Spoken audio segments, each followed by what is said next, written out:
बच्चों के लिए स्कूल उनका दूसरा घर कहलाया जाता है, घर जहां हम सेफ फील करते हैं। पर तब क्या होगा अगर हम वहां भी सेफ ना हो? ऐसा ही कुछ हुआ था 15 साल की निशा के साथ। निशा ने एक डांस कंपटीशन में पार्टिसिपेट किया था और अपनी परफॉर्मेंस की प्रैक्टिस के लिए वह स्कूल खत्म होने के बाद अपने दो दोस्तों रमन और पॉल के साथ रुकी थी।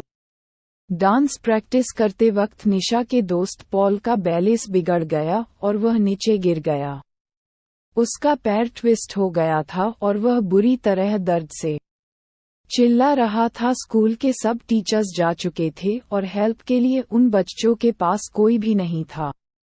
तभी निशा भागकर मेडिकल रूम गई, लेकिन वहां भी तब तक ताला लग चुका था। उसी वक्त निशा को लगा कि जैसे कोई उसके पीछे से ऊपर गया है। वो उड़ी तो उसे एक परछाई ऊपर जाते दिखी।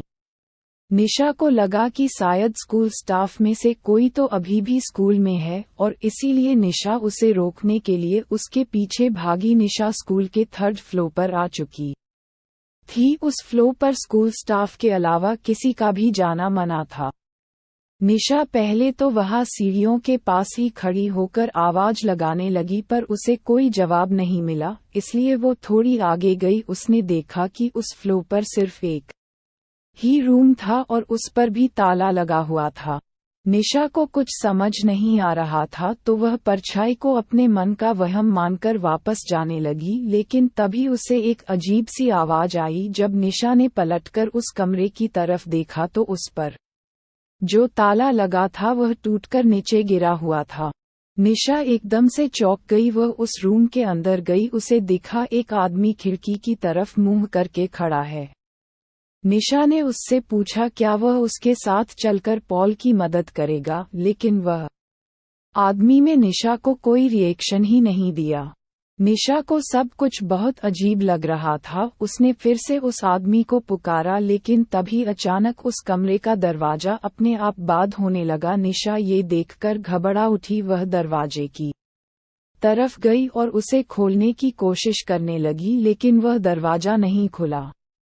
तभी निशा को उस आदमी की हंसने की आवाज आने लगी। वह बहुत डरावने तरीके से हंस रहा था और धीरे धीरे उसकी हंसी तेज होती जा रही थी। निशा में पलटकर देखने की हिम्मत ही नहीं हो रही थी और वह डर के मारे जोरों से दरवाजे पर पीटने लगी।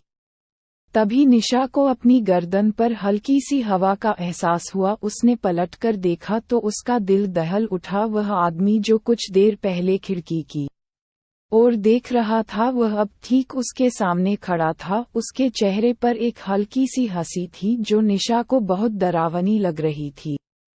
वह निशा को ऐसे घूर रहा था जैसे वह आज उसे जिंदा नहीं छोड़ेगा। उसने निशा को पकड़ लिया और उसे अपने पास खींचने लगा। निशा का रोना छूट गया और वह डर के मारे बहुत जोरों से चिल्लाई। उस आदमी ने निशा के मुंह पर हाथ रखा और निशा के साथ बदसलूकी करने लगा। उधर निशा को ढूंढते हुए रमन स्कूल के गार्ड को लेकर 3rd फ्लोर पर पहुंचा, जहां उन्हें निशा की चीख सुनाई दी। वे जल्दी से उस कमरे में गए और उन्होंने देखा निशा जमीन पर बैठी रो रही है और उसके आसपास कोई नहीं है। उसकी शर्ट ऊपर से थोड़ी फटी हुई थी और उसके चेहरे पर चोट के निशान थे। उसने सबको अपने साथ हुआ सारा किस्सा बताया।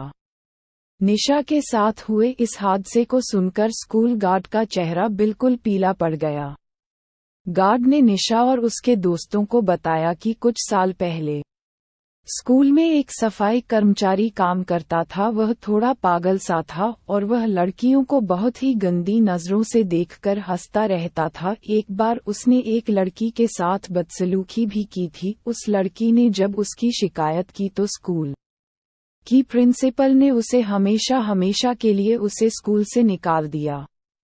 उसके एक हफ्ते के अंदर उस पागल आदमी ने 3rd फ्लोर वाले स्टोरेज रूम में जाकर खुद को मार डाला। उसकी मौत का काफी दिनों तक किसी को पता ही नहीं चला था। उस आदमी की बॉडी बहुत ही डरावनी हालत में पाई गई थी और तब से उसकी आत्मा उसी कमरे में भटक रही है। इसीलिए स्कूल के 3rd फ्लोर पर किसी का भी जाना बंद है। इस इंसिडेंट के बाद निशा इतनी डिस्टर्ब हो गई कि वह कुछ दिन तक स्कूल ही नहीं गई, बल्कि कुछ ही महीनों में उसने एक नए स्कूल में एडमिशन भी ले लिया। लेकिन वह कभी भी उस आदमी की भयानक हंसी नहीं भूल पाएगी।